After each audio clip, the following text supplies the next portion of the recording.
Ian, you saw Wonder Woman. I sure as hell did.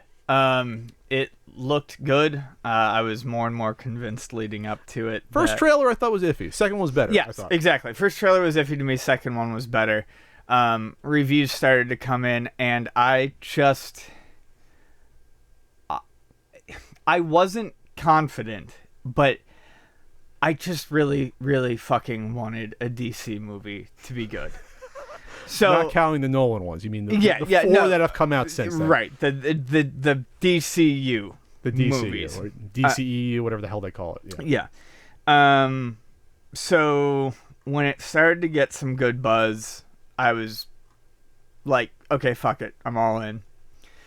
It's hard for me to see movies because of the sitting for a long period of time thing, but there's a really nice movie theater around here called The Lot, and they have very cushy recliners. They will serve you drinks and calamari, and that is great. Yeah, you can get fat and fall asleep very easily there. Yeah, it's fantastic. Yeah. You have to have to find the appropriate angle in between of food, drink, and movie viewing, and also angle. Yeah, you don't want to get beyond like 67 degrees, otherwise you'll just fall asleep. You'll just pass out. Yeah.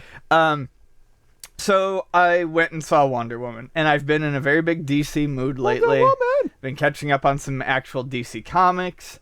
I've been playing Injustice 2. Well, you hate DC. Yeah, I know. Yeah, I've always hated DC. I mean, I've stated so many times that my comic book pull is at least 50-50 Marvel, and in the past, 3 years, as everyone's been claiming I'm a DC hater, oftentimes it's been more DC. But I'm playing Injustice 2, so I've been in a DC mood, and I was real pumped to go see it. And it really didn't let me down. I hate a number scale, but if you really want a number from me, 8.5 or 9 out of 10. Out of 10. Not 30. Okay. Yeah. There was there are some issues, but I mean, the good outweighs the bad. So I'm going to keep it pretty spoiler free because it's new, and I really want people to kind of go in fresh and experience the good of this movie. Mild spoilers? As much as they can. There's going to be some mild spoilers. Okay. I'm trying to position my Pac-Man here. Yep, that's a ghost, actually. Oh, it's a ghost. Pac-Man's next to it. Okay. It starts off with what I think is not exactly the weakest segment, but it starts off with a bit of a Wonder Woman origin story. And luckily, they blow through it. I think if any character right now could use a brief origin story, it's Wonder Woman. Not a lot of people know her. Yeah, right? Amazonian, half god. That's basically what most people kind of know, right? Right. So they go through the island of, I can never pronounce it right, Thermacia. And they kind of explain her youth and that she wants to fight.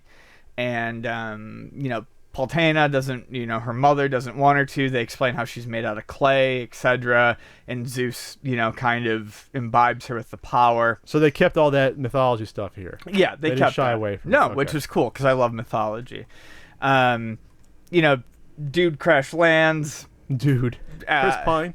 Yeah, Steve, right? Yeah, Chris Pine. Crash lands in the water. He's a spy. She rescues him. It causes the Germans to break through the wall that kind of keeps Thermacia hidden from everything. And there's an attack. Kills a lot of the Amazons.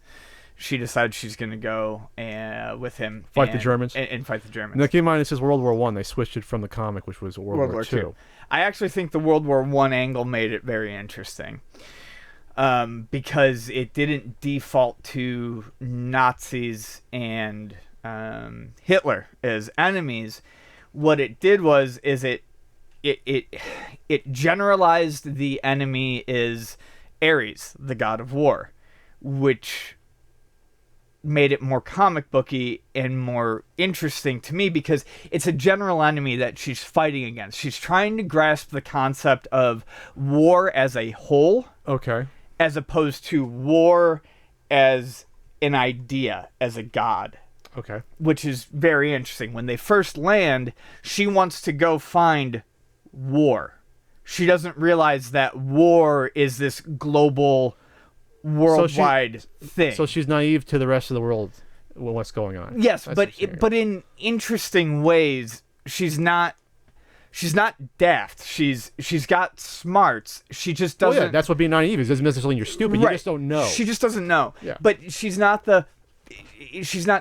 like I said, she's not dumb. So there's a lot of let's get this out of the way first. If you think this is going to be a very depressing DC movie, like the previous ones have been, Gray, no colors, no humor. it's not. There is a lot of good color, especially in the beginning. Thermosea is bright, it's beautiful, it's gorgeous. There is a lot of levity that does not feel shoehorned in. The comedy is fantastic. When she's like just getting used to doors and people holding them open for her, or experiences ice cream for the first time. It's adorable, but it's not like, I don't know, it's not exactly played for laughs. It's kind of a very subtle humor, and it's a humor that I like a lot. Almost like when Captain America was trying to get reacclimated in Winter Soldier. Yeah. Where it's like, okay, it's natural to the character. It is. It's very natural, and it doesn't come across as, like I said, forced in or overdone. The character of Wonder Woman is, look, I think it's great that we're doing this on the 100th episode, and I have no problem doubling back. I trashed Gal Gadot when she was announced. Gadot.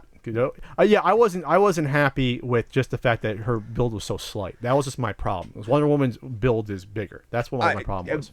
I don't give a fuck about build anymore. I mean, she put on some muscle. She fucking plays the character As spot on. as you expected. She is so good. I honestly. No, you didn't see Batman v Superman. You didn't see her in that, did you? No, I didn't. Okay. But I heard she was very good in that. I heard she was one of the better. Well, I watched the last hour, which was all Yeah. just CG fighting and then fighting Doomsday. So Yeah. she was in there a little bit. She shows up. and I has heard a she fight. added a little bit of brightness that the movie needed, just not enough. Well, I gotta go back and just watch the first 2 hours. How long's that freaking movie anyway?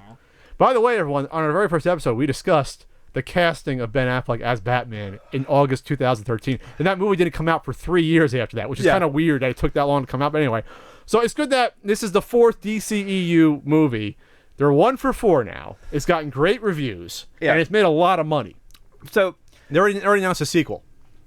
Oh, good. So to dive in a little bit more, so they go into the war, and I really have to compliment the writing for the band of brothers, motley crew, whatever you want to call it, that they assemble. There's their own Howling Commandos team, so to speak. Yes, Okay. and they're absolutely lovable. All military people, or a mix of all. Well, it's the World War I band. It's people who are leaving their lives to go fight. These are not people who are particularly trained. It's World War I. And they're going in because they want to fight, and they have these roles, but that does not mean that they are particularly good at them. Sure. And they are lovable for all of their flaws. Now keep in mind that this is right near Armistice. This is right near the end of the war. But the Germans feel like they have found a chemical weapon that can help them win. Okay. So that's kind of the premise of the movie, is they're trying to stop that, and the Germans are trying to stop Armistice so that they can get one more battle in and change the tide of the war and avoid Armistice and avoid surrendering.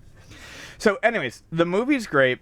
I'll get into the Wonder Woman character on a more important level in a second. 93% of Rotten Tomatoes, the average rating 7.6 out of 10. But my biggest flaws with the movie are that there is, I'm just not big on super heavy CGI. It's kind of unavoidable, obviously, in a superhero movie. It's always my biggest flaw with a superhero movie. They do avoid a lot of like overt special effects CGI to a degree. Okay, so so we're talking real sets still for the most part. Uh-oh. I think so. Yes. You think so? Okay. I think so. I mean, not Thermosea. It's beautiful, Sure. but it's not. Well, if we're talking World War One battles and woods and forests, yes, there is a lot of that. They're actually there. There is a lot of Or that. in towns that are Yes. made up to like their old from the 19 teens. Okay. Correct. But the end battle is a lot of CG, but I still enjoyed it. They use a lot of slow-mo shots. Okay. Some of them to good effect. A lot of them in the beginning battle on the beach at Thermosea, which is fine because they're Amazons and they're doing all sorts of cool flippy shit and firing their arrows and 300 stuff. It is a lot of kind of 300 stuff, but without that horrible like sheen that Painting sort of look. There is a really cool scene where they do the painting stuff where they're trying to kind of explain how the Amazons and the humans came to be. Okay. But it literally looks like paintings. Okay. They're telling it as a story, but there's actual you can tell So there's it's actual not. humans. You're saying it's not too stylized. It still looks. It's stylized realistic. for that part, but by about halfway through, you're like, okay, I've seen most of the slow-mo shit that I need to see. So my biggest gripes with it are kind of, my biggest gripes with most superhero movies, an overuse of CG. But to talk about the character of Wonder Woman, she is a great feminist character, but it's not a rah-rah fuck all men type of character that I think so many people without seeing the movie may have automatically dismissed it as such. You think that, or they were dismissing what people were interpreting the movie coming out as being that? That's what I'm saying. Because as someone who has, going back to the Linda Carter one, when I used to watch that when I was a kid, and going up to the cartoons, I don't my interpretation that everyone just liked Wonder Woman. It was never to me associated with anything else. We just liked the character. In this day and age, I think it's unavoidable that people are going to just they're going to use it for their own goal, one way or the other. Exactly. Okay. Sure. And I think that's the issue. I think it's unfortunate. But she is very strong. But she does fall in love. But God she, forbid. but she is very strong. She tells plenty of dudes to fuck off, and you're not gonna tell me what to do, and this and that. There's a really fun scene where she's trying to find period appropriate clothes. And she's like, this is what, and this is when she's still trying to figure it out. She's like, this is armor? Mm-hmm. And, it's cute. She plays the character so, the feminine power character so realistically and so well that never once did I feel like it was shoehorned in. And because of that, I think it makes the character a female power icon that much more effectively. Because it wasn't pandering. It wasn't pandering at all. It was on. She was just what she was. The biggest parallel, without seeing it, the biggest quote-unquote girl power moment I've ever witnessed in a movie theater, with it being organic, was Return of the King with Éowyn's character. That was good. Yeah. In the final battle, Éowyn's there. She's the niece of the king, right? And I always forget the wins and who's which one. But anyway, the king, who's leading the charge, gets fucked up in battle by the Ring Wraith. So Éowyn comes in, and with a little bit of help from, I think it was Mary, ends up defeating the Ring Wraith in a really good, short battle. But at the end of it, the Ring Wraith goes, what sort of man are you? And she goes, I am no man, and stabs him. Right. And then, I remember at the time, this was 2003, you can hear the women go nuts. They're like, woo! Because it wasn't force fed. It was just in the moment. And this is kind of an entire movie full of that, but it's never force fed. Sure. It was a natural development. The same with Éowyn. Éowyn was a character, going back to Lord of the Rings, where they wouldn't let her fight, and she wanted to fight. Right. And then she snuck in. She disguised. And then she ends up fighting, and she ends up avenging her uncle, and I guess ends up helping lead the kingdom going forward. I don't know my Tolkien, but I think that's what happened. But the whole point is that it was allowed to breathe and to happen, and you just witnessed it naturally. Is what I think you're saying as well. It felt like a very natural movie, and it was obvious that they wanted to show a powerful woman, but never. It was just such a good example of how to do it. It was I think we have to be careful, even on the pro-feminist side of.